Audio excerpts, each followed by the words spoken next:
I'll tell a short story to present the next speaker. Some time ago, as a client, I referred to uh, Tochka bank where I have a bank account. I just didn't know what I was going to do with the taxes that were going to change. It was in 2025, and I sent a very human, honest message. I said, I don't know how it works and what to do. In the chat, I received the instruction immediately, and I received the answer. Well, we feel very sorry for you. We don't know what can be done about the changes with the taxation service, but we can support you. We have a couple of books related to the finances. Would you like to see them? And they sent me a book. And I said, oh, I love books so much. Thank you so much, but I don't read the electronic books. And they sent me the promo code, the code for the Ozone. You know, I've never had a situation in my life where I would take such long to make a decision what to buy. I bought a cup, an entrepreneur. I'm solving your problems in a way that you cannot even imagine. And with this story, having told you this story, I'd like to invite Sofya Maslenikova, CMO of Tochka Bank, to take the floor. She'll tell us how to preserve brand DNA when there are 7,000 of you storytelling as a system. And these miracles happen on the daily basis. Sofya, I've made you host. Please join us. It's a great pleasure to see you. Hello, Artem. Hello, everyone. I'm very happy to take the floor at this conference again. We haven't seen each other for a couple of years, so I've accumulated some context that I'd like to share with you. When Artem told me the title of the conference for this year, I was very happy because this is exactly what has been concerning me for a couple of years. So today I'd like to share with you the experience of our company. I'm going to tell you not how we build the brands because I think my colleagues and I have already told about that enough. And if you want, so I can share the links for those presentations. But today I'd like to focus on how we can preserve the brand and manage to preserve the brand when there are 7,000 of us in the company. Dmitry and Artem have paid a lot of attention to the fact that indeed it is a very complex, big system that enables us to preserve the values and the approaches to the clients and to each other within the company. Thank you very much. I will leave, but I'm here, so I'm going to share your presentation. Let's support Sofya with the fires and thank her for the participation. Let's go. All right. So I've already said that the topic of today's meeting is how to preserve brand DNA when there are 7,000 of you. I'll tell you how you can use storytelling and narrative as a system in the work with the employees. How can you preserve the brand effect? I'm Sofya Maslenikova. I'm a CMO at Tochka Bank. For 10 years, I've been working in this company, and my professional interests include brand management, creating emotional connections with audiences and clients, and turning a strong brand into sales. So this is the eternal question. How can brand metrics, the knowledge, the attributes of the brand influence the sales? Why the preservation of the brand DNA and the narratives topic interest me? What is Tochka Bank? Tochka Bank is a brand-driven company. You probably know that there are companies that focus on products. There are brand-driven companies as well. But the difference is in what lies in the foundation of the competitive advantage. What the key assets are built on in the company. For us, the strategic asset is the brand. At Tochka Bank, we entered the market as the company based on the grand philosophy. Our mission is to make the business work. I'm a CMO with a company, and my objective is to make sure that brand shows up at every touch point. And brand is not only the task of a brand, it is uh, the task of the whole team.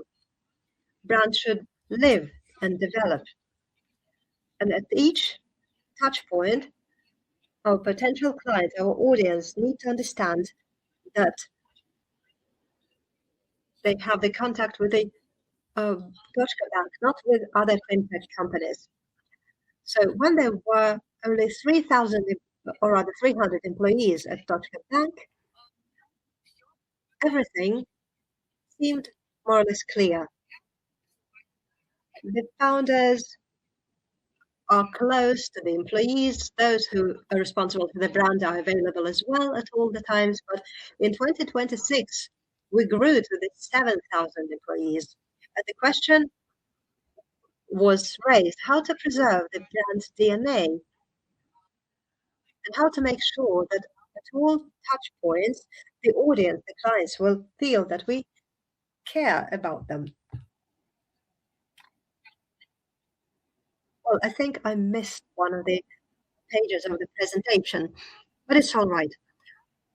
So how did I start my analysis of the approach to working with our brand? I realized that brand is lost when people start to interpret the foundations in a different way, when the team no longer knows who we are, what our position is, what our voice is, what our role on the market is. What is the Tochka Bank for us? What is us and what isn't us? And what makes our company different? Why, even if we omit the logo, people will understand that this is the Tochka Bank. People need to understand who we're for, who our audience is. And I'm talking not only about the social and demographics, the characteristics and segments. We're the brand-oriented team, brand-focused team.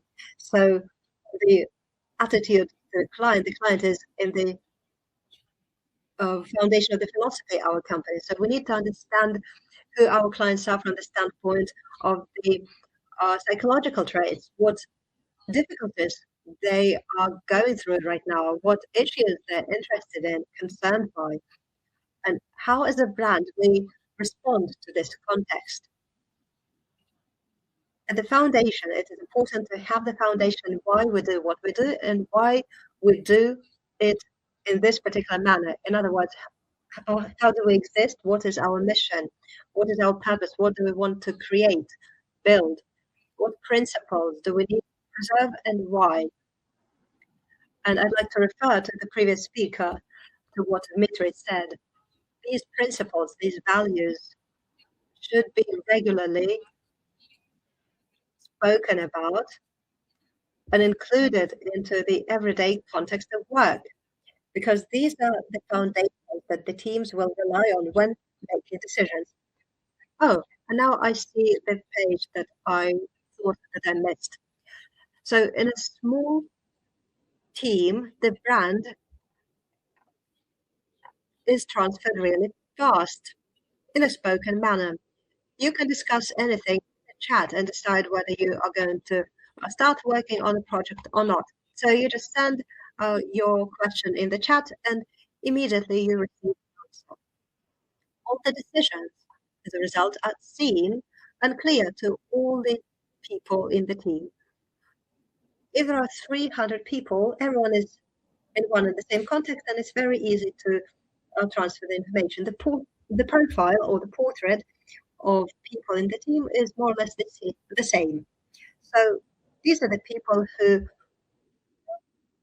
united around a single idea. They have similar tastes, approach to work. So therefore, they can easily read things related to the brand. They can see whether it's us or not us, what should be amended or changed. When you have more or less the same vision, the decisions are made really fast. And as I said, everyone is nearby. Founders, leaders, the team, everyone is always close to each other. And as a result, we don't need to coordinate as much. We don't have deviations in the interpretations and disagreements. And In Telegram, we have launched the sticker pack that reflected our attitude to the foundations, to the values of the brand. Some of these phrases are very typical of the Yekaterinburg city, and these phrases would reflect our attitude to work. So, for example, um, it's not the guides. When we used the sticker, it meant that we uh, did something in a different manner, not according to our corporate language. So, in other words, we could calibrate our, our work in chats in this simple form. I joined the brand team when there were already 5 people. Today we have 370 people in the marketing team. But today, when you work in a group of 50 to 100 people, the approaches in the past work. Right, so this page of the presentation I was already commented by me. So but today we have 7,000 people. As a result, you can see the deviations in the answers. You can see that the teams lose connections with each other. New interpretations and local interpretations emerge, and more we can see the cases when people no longer understand why we do things this particular way. Is that Tochka Bank or not Tochka Bank? In the chat, I saw that you can do work this way, and people no longer are confident in decision making. And as a result, you come to a standstill. And some solutions, as a result, are not in line with the brand, and they do not suit the brand. And here you can see some of the pages that show how we do our work. We still hold joint discussions and we still give feedback to each other. We still discuss the questions whether is this Tochka Bank or not Tochka Bank. And it is okay to start asking questions in the chat. But when you see that the number of such questions grows, and I've noticed that a couple of years ago, you come to the realization that the approaches of the past no longer work. You need to change them. You need the approach that will preserve the brand DNA, and you need to scale up the practices to the 7,000 people. You need to make the entry into the brand world organic and clear to new people who join the team so that they don't have any questions related to the basics. Why storytelling is more important in a bigger company than a smaller company? I partially answered this question. The brand should become a way of thinking. And in a team, there are many people who work on different projects, different products. We need to convince them that it is still relevant. And we also need to convince them that all of them need to have these foundations, these basics. Of course, it's impossible to coordinate each single message, layout, text, post. And we want to avoid turning ourselves into a corporation where decisions are not made at all because people are afraid of taking the responsibility upon themselves. I've seen that people are afraid of taking upon themselves the responsibility when they don't have the context, when they are afraid. And for us to ensure the high speed of work, we need the single context to be explained to everyone. So what we can offer is to give people a shared coordinate system that will explain to them who we are for, and why we do things the way we do. And it will help people make independent decisions within the logic of the brand. It's important that brand does not live only within the marketing department. The brand is preserved when it becomes part of the corporate culture, when it's manifested everywhere. So each department views their work from the prism of the brand.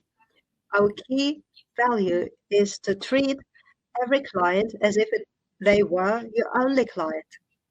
So this is the direct manifestation of the value. So each department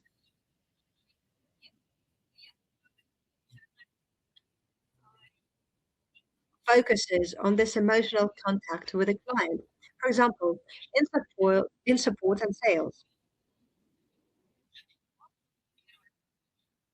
Well, the first touch point with our brand is in the format of the conversation. It's how we sell, how we do, how we support, how we solve complex situations, providing the support, how we handle routine and difficult situations, and how we do all that without losing the humanism approach. Also, we have internal processes. We have the average profile of an employee of Tochka Bank, and we're trying not to hire the same people because we or similar people. We want to enrich our team by a variety of views, but still the base worldview is important. We need the person, the new employee, to be empathic, uh, to know about the client's experience and to care about the client. And onboarding is based on that value. The internal processes rely on that as well. The organizational structure and the amount of limited freedom that we give to the workers also depend on that because we want workers to be proactive and we need the workers to have the opportunity to make decisions, how we process mistakes, how we make decisions, what do we create in the product, what the client experience we offer, and leaders and culture, how decisions are made, how difficult questions are discussed, how values are applied on the daily basis. All that in totality reflects the brand. And it is impossible to say that we take care of the client, we focus on a client, and meanwhile, we don't give our workers the opportunity to act. It's impossible to do all that if we punish our employees for every mistake. When we put a lot of asterisks in the documents, and as a result of that, the client doesn't know how much they should pay in the end. So you cannot have such contradictions and uh, say something completely different to the market. So for some time, the company will survive, will exist, but when clients approach the bank, they will finally realize that their client's path is going to be different, that what's happening inside is different from what's transmitted to the outside. So as a brand, we need to be consistent. What is inside should be consistent with what's on the outside. And a brand doesn't live only within the marketing department.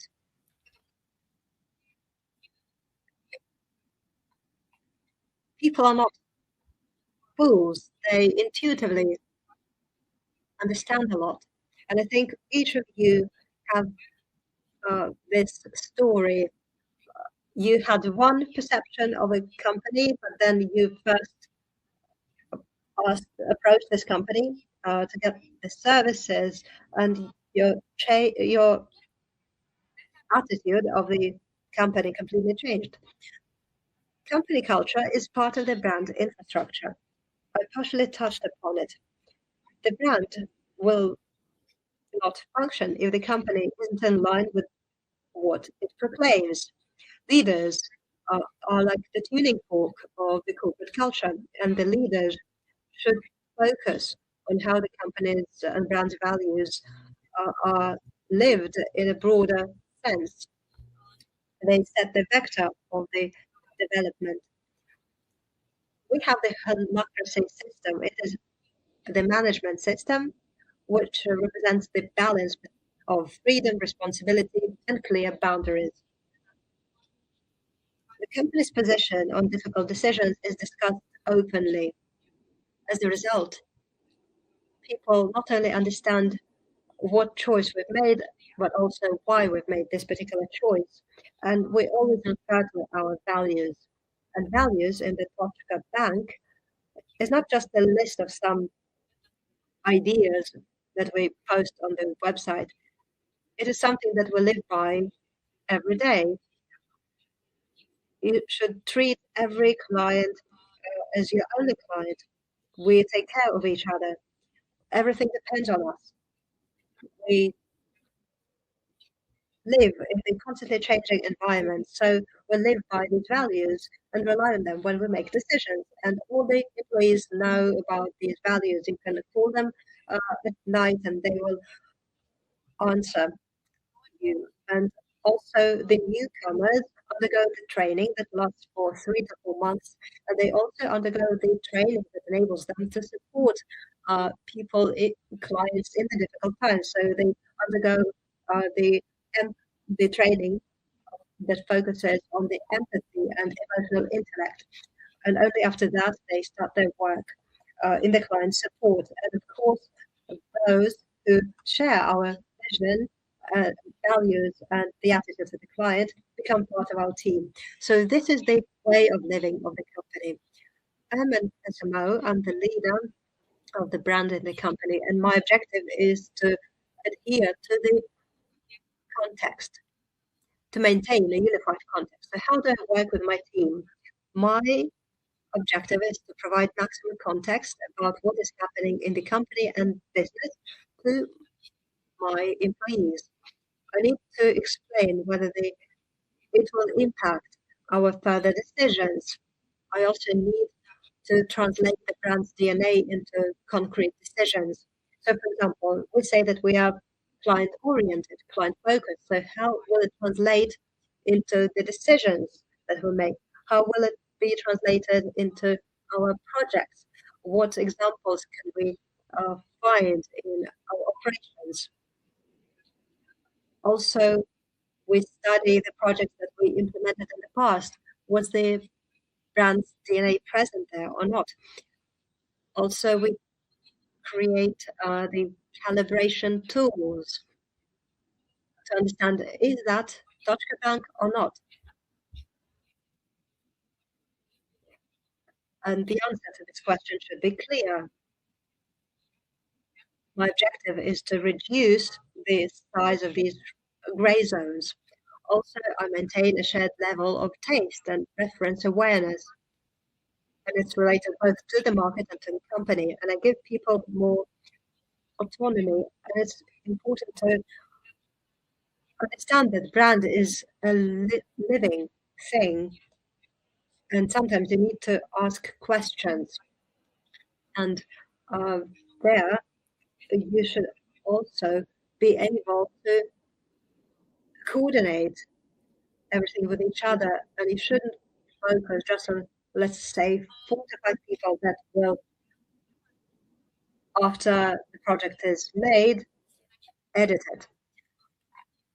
A system of stories about the brand and working with it. On a regular basis, I explain what is going on within the company so that brand's decisions are going to be close to life. Also, we develop the Tochka's corporate culture so that the brand will be a continuation of what we are. At the level of the brand, we always pay attention to that. Artifacts are important. We need to create something solid that people can rely on, not just messages in the messengers, not just talks, but something that you can refer to at any point of time. Therefore, we have brand platforms, guidelines, and tone of voice documents to make the foundations clear.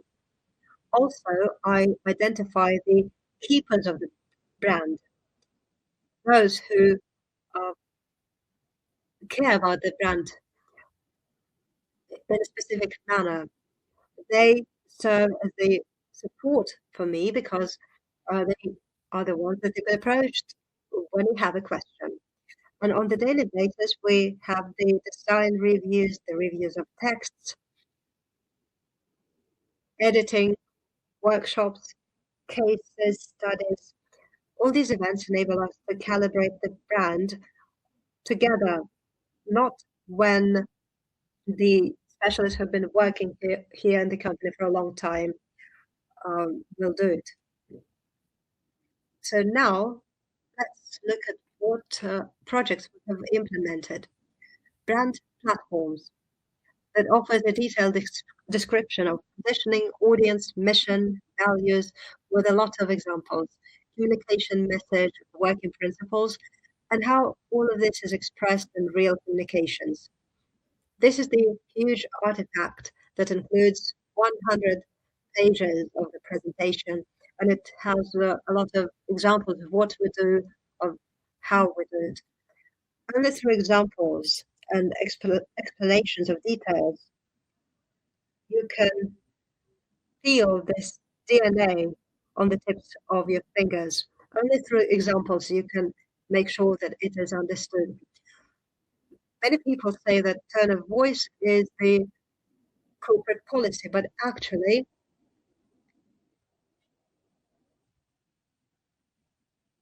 I like saying that tone of voice is not just grammar; it is the language and the way of thinking. Language determines our way of thinking. What we How we think is how we speak. So tone of voice is the document that explains the mindset and our approach to communications with the client. It's an important artifact that not only editors but also marketologists rely on. Even designers and communication strategists rely on that. Sometimes even developers refer to the tone of voice to understand what kind of product they are creating. So this is an important tool when you work with a brand. Design guidelines is the visual language and the rules for working with it. Also, the brand architecture, how sub-brands appear and evolve. When we buy a service, we want to integrate it in the brand, for example. That's when we use the brand architecture.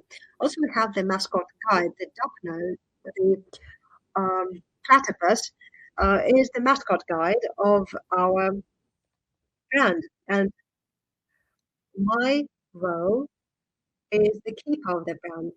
Uh, and this role has been pointed to Maya, my colleague.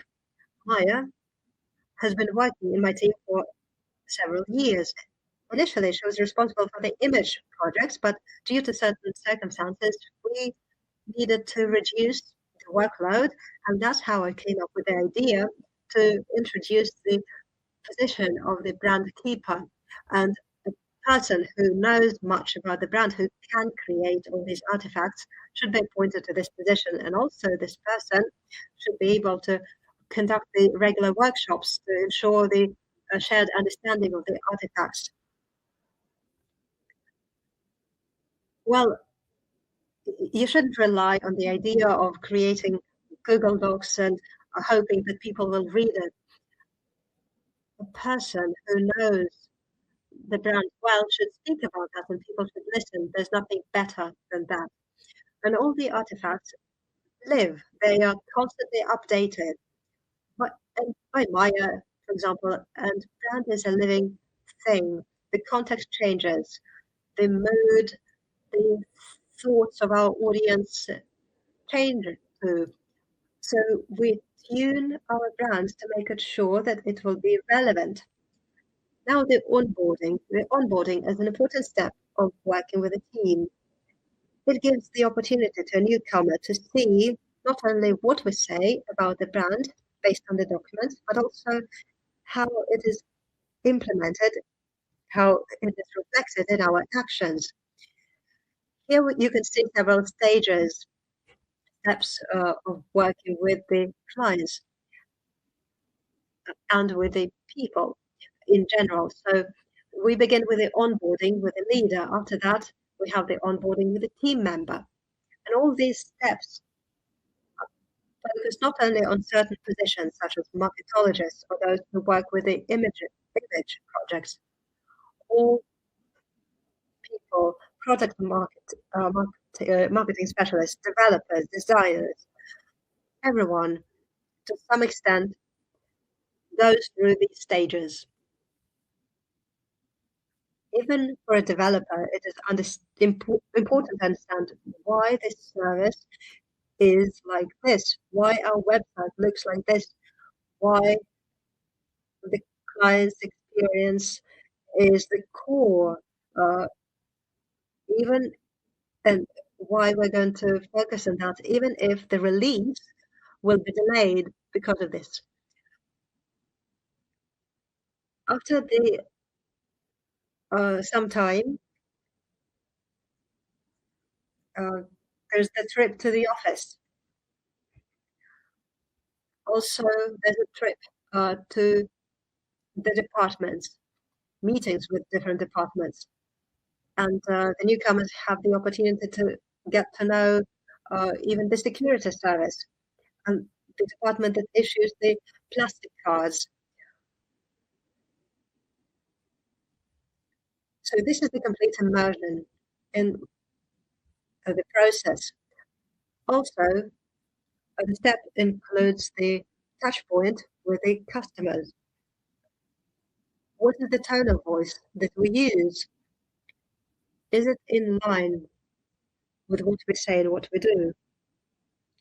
Well, and I can see that number 8 should be actually number 7 in the presentation. On a regular basis, we conduct the regular meetings for the newcomers to explain our values to them. It's important for us to explain to newcomers how the values are enshrined in our work, how we believe in these values, why we believe in these values. We have hotlines to discuss the most relevant issues. We continuously collect questions from all these 7,000 employees. This is the format that enables top managers to receive questions from all the touch points. You can get an answer, an honest answer, even if some of the questions are tricky and show some vulnerabilities. We also have the brand voice, a show for reviewing cases. When we had less people in the company, we would delegate ideas right in the chat. We would share stickers with each other, as you saw. And you could write in the chat that, oh, that's nonsense. We should do it in a different way. And we spent a lot of time in the office and we understood each other very clearly. And we had a very free way of talking with each other. But today we have employees working from different corners of the world. So the tone of the conversation cannot always be interpreted correctly. And to avoid a traumatizing experience, what can we do and preserve the brand? So we came up with the show format where we discuss some controversial cases, the cases that tell us that we didn't preserve our DNA, or cases that show that some projects really respect our DNA. So this is a show which enables us to discuss everything from the standpoint of the entrepreneur, culture, and the brand, how we reflected our values, our activists, and so forth. So that enables us to do the calibration to improve the arguments that we use, to practice the argumentation process, and to capture lessons that will help us in the future. And we've received positive feedback from our employees because the format is based on empathy, but at the same time, this is a very concrete and specific approach to studying even the unsuccessful cases. What is the major effect that I've noticed? We have achieved the mutual validation and the brand becomes everyone's responsibility. So as a result, we see that this is the responsibility not only of me personally, um, but of the whole department, of everyone. So as a result,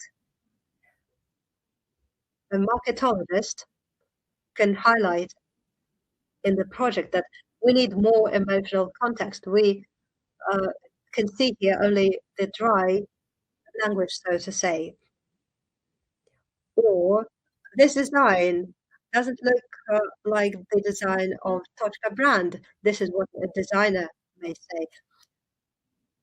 And the support specialist can also speak to the marketologist and say that that's not how entrepreneurs think. That's not how the entrepreneurs would feel our support, our care. So everyone shares feedback with everyone, and the brand becomes not only part of the corporate culture, but it becomes uh, the common heading, if you like. We constantly calibrate everything with each other and coordinate with each other, and it enables us to see brand at every touch point, and it enables us to work fast. Employees can make decisions independently because they understand not only what is right, but why it is right for us. We see less less deviations. The brand lives,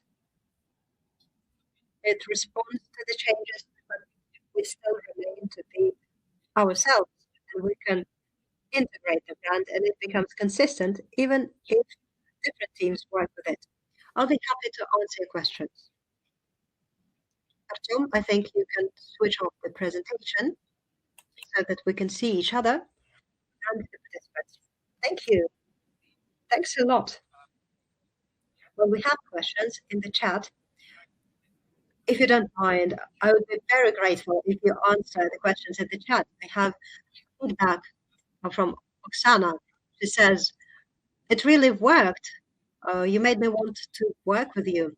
Indeed, the presentation is amazing. You gave an overview of the whole system.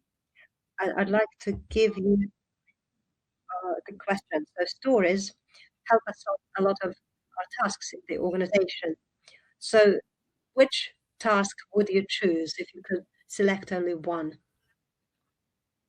The support of the shared context. I've already mentioned it, and I still believe it to be true. It is important to support the shared context because it solves a lot of potential problems that can potentially emerge. It is the speed of the decisions making, it is the level of satisfaction of the employees when they see the contribution that they make into the common good, into the common work. So the context decides it all. So let's not um, let's be generous about the stories that we tell to ourselves and to our employees. It sounds like a toast. Thank you so much. So these fires are burning for you. You inspired us. Thank you so much. I'm very happy that you were able to join us. So in the chat, you'll find the questions. If you have time, please answer them. Thank you for the invitation. Thank you for having me. I hope my presentation was useful. If you have questions, please contact me. Artem will share my contact details. I wish you a lovely day. Thank you. Thank you. Bye.